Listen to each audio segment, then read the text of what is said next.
हो, माझ्या एका प्रश्नाचं उत्तर द्या. प्रश्न काय तू सांग पहिला.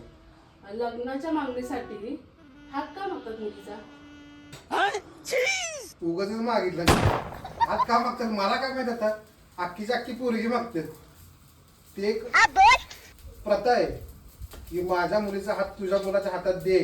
अख्खीची प्रथा आहे. पुढे बोल. गजब बेइज्जती है. अहो,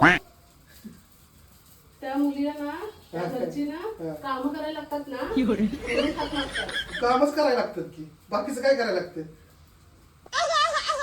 बहुत तेज हो रहा है. काय वाईट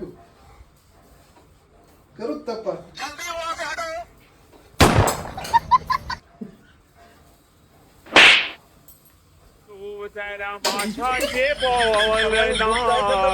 माझे मोहर खोलना